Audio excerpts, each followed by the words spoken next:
Има един пасаж, който много силно ми въздейства на мен, където каза, че на този, който слуша моите думи и не ги изпълнява, прилича на човек, който построи къща си на пясък.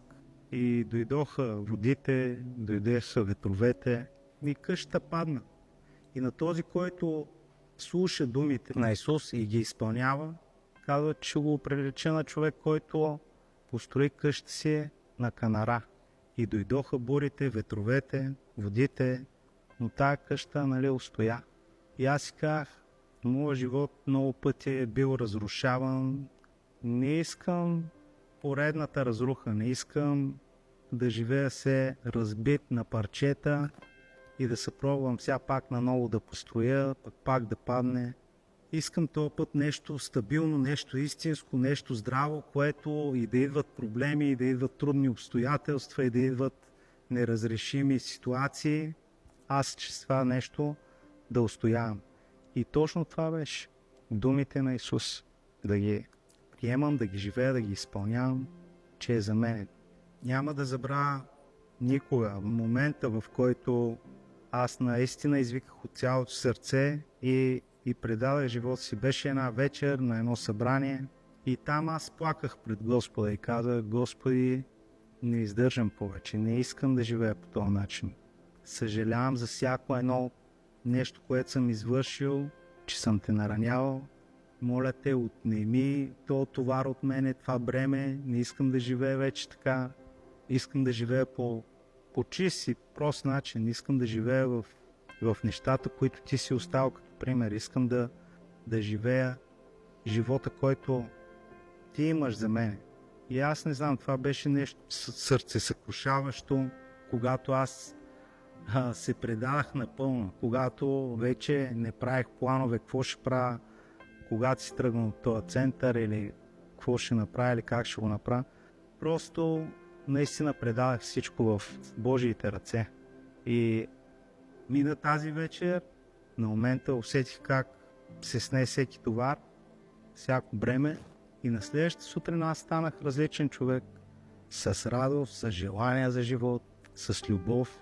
Там е където усетих Божията прошка. Бог чрез тая любов, чрез тая жертва ми прости грешките, греховете и заличи, изтри нещата от моя живот. От този ден нататък аз придобих много богатство, придобих Христос, придобих това, което е най-ценно. И Бог тогава ми смени изцяло мислите, сърцето, желанието. Живота ми пое в нова посока.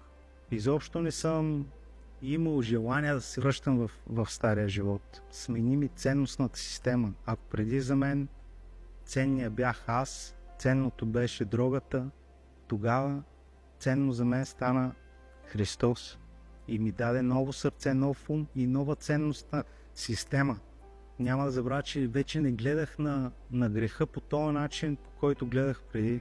Преживявайки Божията любов и Божията прошка, в мен след това се породи желание да бъда пример и да показвам на хората това, което аз съм опитал, това, което наистина изпълни сърцето ми, душата ми и ума ми.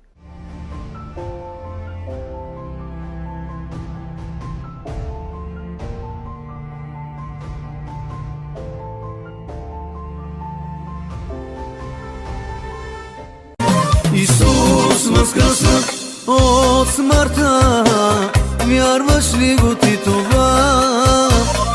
Ако не повярваш в Христа, ще отидеш пъкъла. Докато е време на света, приеми ти Христа. Исус възкръсна от смъртта.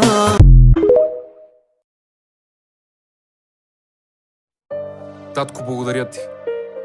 Обръщам се към теб с татко, защото ти изтри сълзите ми толкова много пъти. Свали товара от раменете ми, изтри и забрави греховете ми. Не ме предаде на враговете ми. Напротив, приготвяш маса за мен, а те са свидетели.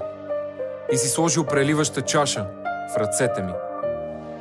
Боже, аз те издигам над всичко и всеки и обещавам да съм Твой и да ти служа вовеки.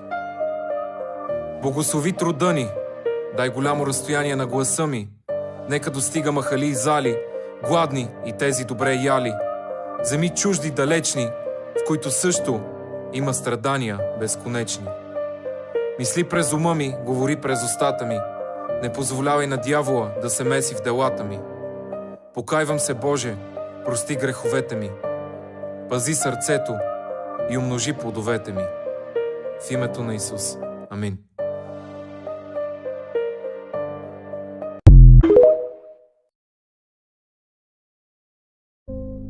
А сега нека да се молим. Скъпи Господи Исусе, Ти си моят прекрасен Спасител. Ти си моят Господар. Боже, благодаря Ти за